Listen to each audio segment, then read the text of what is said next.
Hi, welcome to another episode of the Budget Lounge. Today's episode is going to be on 7 side hustles you may or may not have heard about.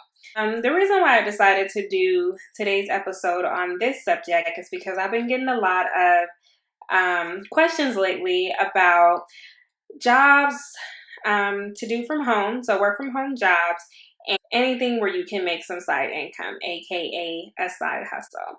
So, I definitely understand the reasoning behind wanting to have a side hustle. I work a nonprofit, and quite frankly, if I didn't have any side hustles, I would not be able to make ends meet, or at least I wouldn't be able to do anything extra after those ends have met. So, I'm going to be talking about 7 side income or side hustles that you may or may not have heard about. The first one, of course, you have heard about is Uber, Lyft, and DoorDash. So this is a self-employable job. You make your own hours, and it could definitely be a direct balance between actual 9 to 5 work and a side hustle or side income. The next one we're going to talk about is mystery shopping. So I know a lot of the times when I'm searching for mystery shopping jobs, it's usually a lot of hoops you have to jump through, and by the end of your search, you don't even want to do it anymore. So I actually found one that is pretty legit, and it is a apartment mystery shopping website or company. It's called Ellis Partners Mystery Shoppers.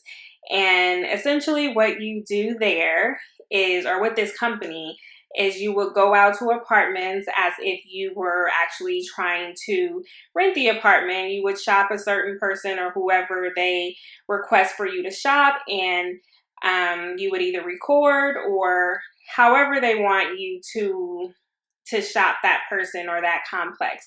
And then you would go home, fill out a whole bunch of paperwork, and then submit it to the company for payment. That company actually pays once a month. It's every 7th of the month.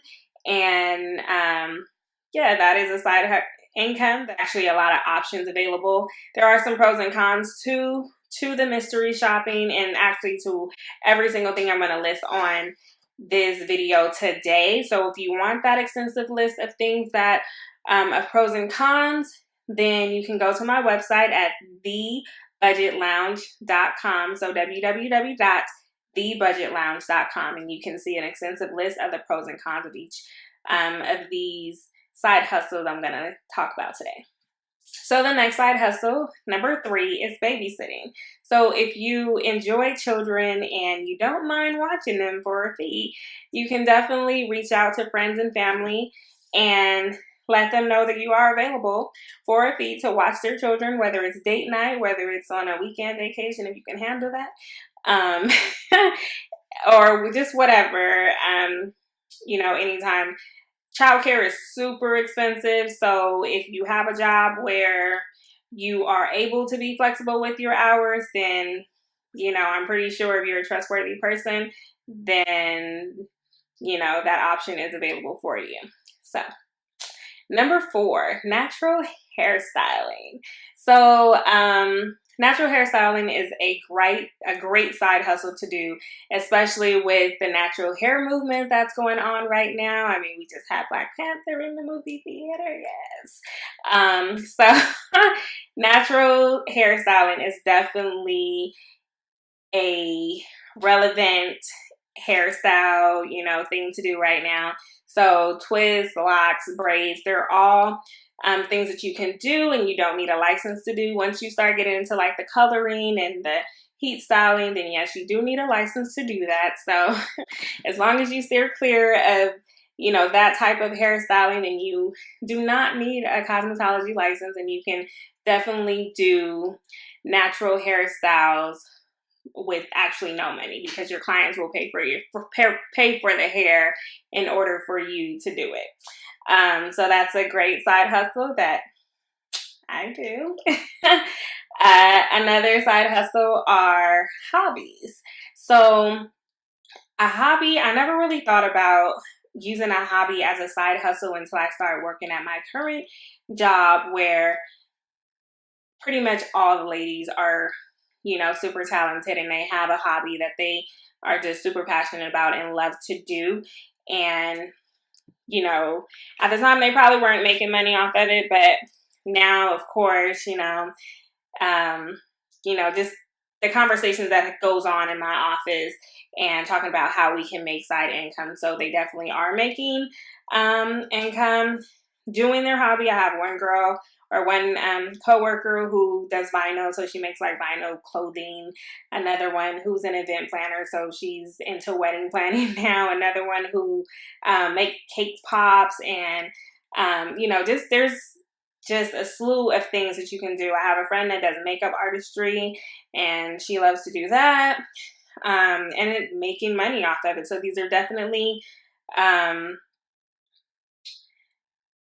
income making things that you can create a side hustle out of. So if you have something that you're super passionate about, and you do in your free time and for fun, see if you can make money off of it. Put it on Etsy, put it on, on OfferUp or Facebook, and see, how many people are actually willing to pay for your services. Some of the other things that are hobbies that you can do is party decorating, photography. Like, hello, so many people pay for photography. Photography is so expensive. Like, if you know how to take pictures, make a side income out of it. Like, that is a legit side hustle. Number 6, selling on eBay, Amazon, and OfferUp. So selling and buying has always been a part of our culture, and it's definitely something that's not going away anytime soon, or ever, maybe.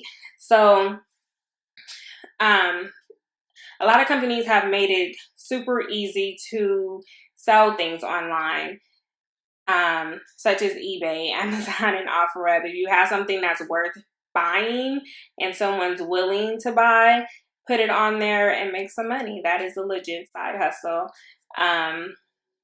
Number 7 is business franchising.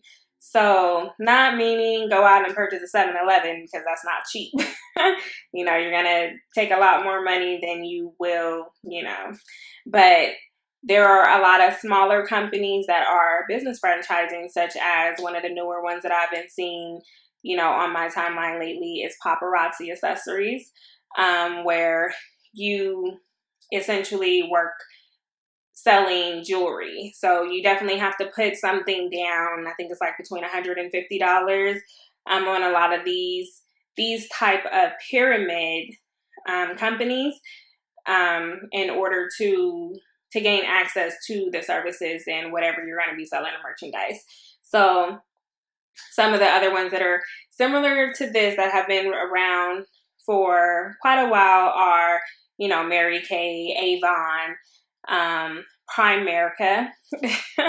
I'm pretty sure y'all heard of that when someone's approached y'all in the store. But I don't endorse any of these pyramid companies, just because it's not what I do, and I haven't had any personal experience with them, but I do know a lot of people who are a part of it, and they seem to be, doing pretty well with it. So, it looks like it's worth at least, looking into. So if that's something you're interested in, that is, a side hustle where you don't have to, spend a lot of money in order to, to make a profit, especially if you don't have any, natural born talents, because I know I'm not talented, but, there are some people who, who have some natural born talents and are able to, kind of create something out of nothing. But if not, then these are definitely some companies that will allow you to be your own boss, or to make some side income and a side hustle, so that you are able to, bring some extra income to help you make those ends meet, or whatever you choose to use that income for. So these have been the 7 side hustles you may or may not have heard about. Like I did say before, if you want an extensive list of the pros and cons of each of these side hustles, please visit my website at www.thebudgetlounge.com. And like, subscribe, and comment if you like this video, or you have any suggestions on how I can make it better, or if you feel like someone would benefit from watching this video. Thanks. I'm glad that you guys watched, and I will see you later. Bye.